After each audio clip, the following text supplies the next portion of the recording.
You know, the best things in life are free, and sometimes that includes music.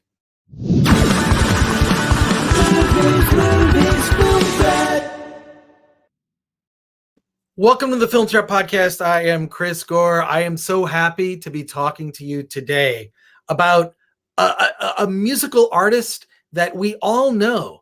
We all know who this person is, Kevin Macleod. You may not know his name, but you have heard his music. You've heard it over and over again. You've heard it in movies. You've heard it on YouTube videos all over. You may have heard it even in some adult films, which is kind of crazy. So we need to talk to the director of this documentary called Royalty Free. Before I do that, I want to remind you, if you're watching this on YouTube, please subscribe to our channel. Please share this video, like this video. We have been trying to get the word out about indie filmmakers, that I have the opportunity, and I feel very grateful to be able to interview indie filmmakers almost every day and tell you about their movies, some of the coolest ones. So please, if you're watching this on YouTube, share, like, subscribe, as they say. And also do what you can to support Film Threat.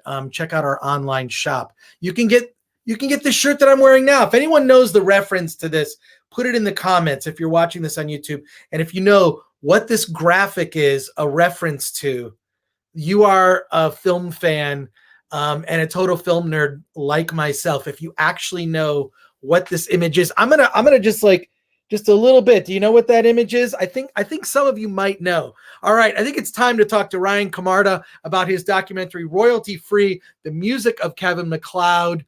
Come on down. What am I saying? I have to click the buttons and bring you on. Ryan, welcome to the show. How you doing, man?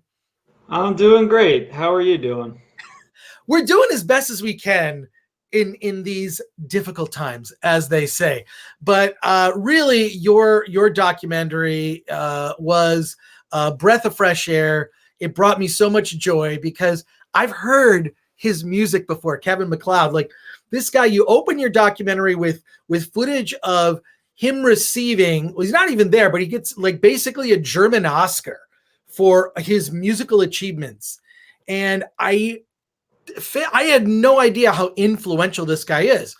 Kevin Macleod is a composer who has written all this music that he effectively, via his website, gives it away for free to artists to use in their videos, which made it possible for a lot of YouTube creators to build things up. How did you find out who Kevin was, and how did you connect with him to make this documentary? Well, I found out about him like most people have probably heard about him. I needed free music. And where did I go to free music? Oh, I go to Google, royalty free copyright music. And then, Compotech shows up. Oh, great. Okay, cool. I'll use that. Then with this particular project, I was editing a trailer and I was looking for other people, for next documentary subject. And then, wait, who's this Kevin guy? And then I searched it. And at the time, it was 1,000 credits on IMDb, and my eyes exploded. And then at the time, it was also 3 million hits on YouTube. And that's just in the search, like the About section that you can search. And I was like, oh my God, did anyone else do a documentary about him? No. And then I showed up with my partner. And well, I talked to Kevin. I was like, hey, can we do an interview on you? And he was like, a documentary. And he was like, yeah, okay. So met up with him, gave him like this giant packet, like of, this is what we're going to do with the documentary, a giant pitch sheet, tons of research, flip through it a little bit. Yeah. Okay.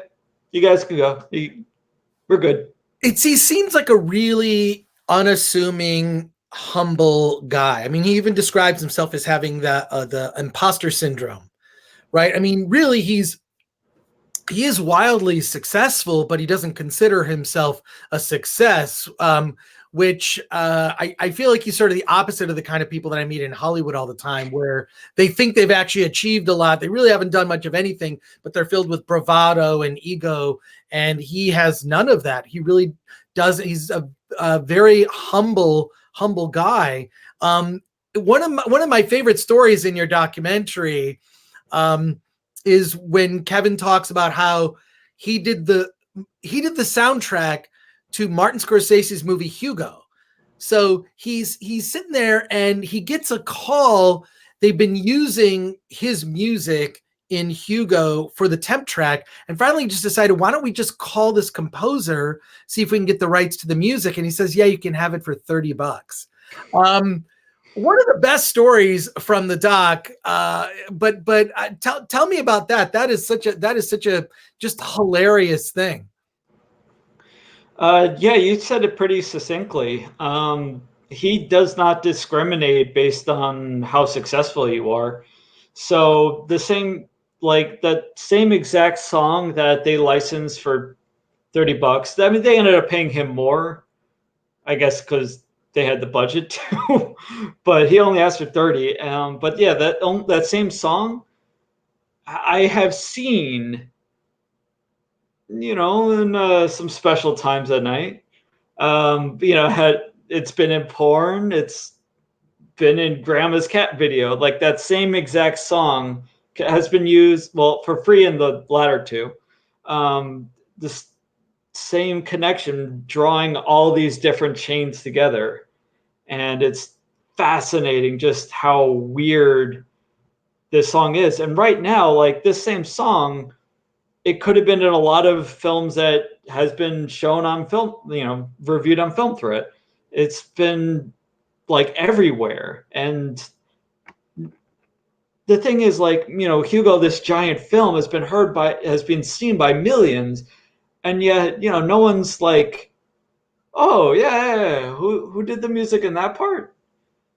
People they don't piece it together that such the wide range of uses this guy has.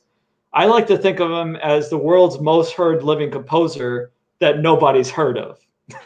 That is such a perfect description. He really is the most heard. You do this segues perfectly into something I want to talk to you about. You do this thing where you kind of do a man on the street, where you go on the street and you interview people and you say, what do you think of this? And you play the music and they're like, oh, I've heard that. I've heard that. No one can really kind of identify exactly where they heard the music, but it's so familiar because it's been used in so many YouTube videos. It's kind of crazy, like how prolific he is. It just goes to show you that, like, what you really need is just to be consistent. I always even preach this at Film Threat, right? It's like, look, if you're just consistent, you'll make progress. No one goes to, like, you don't make a movie, right? Or you don't like write a book. What you do is you write maybe 500 words a day, right? Which is maybe sort of a longish Facebook post. But if you write 500 words a day and you do that for 2 months, you'll have enough words for a book, which is about 60,000 words. That's all you need to do. It's so weird how, and with Kevin, like, I just thought, like, how amazing that he has done so much of this. And even just the other thing that struck me about him is the titles that he came up with for a lot of the music kind of describes what it is. Can you talk a little bit about, like, what some of the title names are for his scores? Because really, if you're sifting through, like, all the different title tracks, they kind of just say exactly what it is. I thought that was really, really Well, one of the famous ones I keep hearing of is Scheming Weasel. There's Monkeys Spinning Monkeys, which is do do do do do do do do do do do do do do do do. And Cypher. He has a very unique naming system that it seems like it's pulled out of a hat, but kind of does actually fit the song. It's weird. No, it does. He does have sort of this almost, I guess the best way to kind of whimsical, right? Would you say it's like sort of like a whimsy is that sort of leaks into a lot of his music, but it's really surprising just how pervasive his music is. And it's an interesting strategy, right? To give away your music royalty free, which is, I have to compliment you, a great title for a documentary, because when people now Google royalty free, your doc is going to come up. I mean, so compliments to you on that for sure. But there's even a book that you can read that I read years ago called, I think the book is just called Free. And you can actually get the book for free. And it's about the concept of giving something away for free as a way to make money later. Right. And it goes through all these marketing concepts. So Kevin was pretty smart in the sense of like, well, I'm going to give it away and you can just use it royalty free on all your videos. What was one of the most striking things that you discovered about Kevin in doing this documentary? Because you not only you spent a lot of time with his friends, you spent a lot of time with him, obviously did a lot of research online and tracked down people who used his music in their projects. But what was the thing that just struck you most about spending time and making a whole documentary about his life? The most interesting thing that I kind of thought about was really coming to grips with how he was able to make this music possible in the first place. What I like to refer to as the digital audio revolution or the democratization of music. How one person with a piano, electronic keyboard, can be an entire orchestra and just put his music online for free and have it viewed by millions. And we're in a special situation in human history where now, because of the internet, there's now more voices out there than there's ever been before. And something that fits with the Creative Commons aspect, which is what he uses, a Creative Commons license, which is royalty free, is everyone can use your music. Now, this is great, but it can also be kind of bad. So one aspect I included in the film was, anyone can use your music or his music in this particular case. So, I cite Martin Scorsese, porn,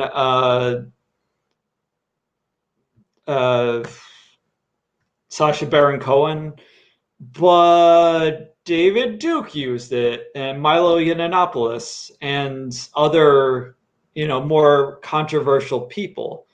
And, well, one, he says the music is just out there. And he kind of thinks of it having a life of its own after he releases it. And with the license he has, anyone can use it, and he can't call them out on it. He wouldn't if he could, really, anyway. But he can't say, oh, no, you use my music properly, but I don't allow you to use it anymore. It's once it's out there, it's out there. And it's something very interesting to have to grapple with. Because all you have to do is, and one of his most popular uses, you can use it for free as long as you give him credit. And so you don't even need to contact him at all. He does not need to know about it whatsoever. And I mean, there's millions of people across the globe. He can't handle that volume anyway. And so he could be completely oblivious to it. And if you follow down the same path, you would have to deal with that fact as well. And it's a very interesting kind of dynamic you would have to deal with.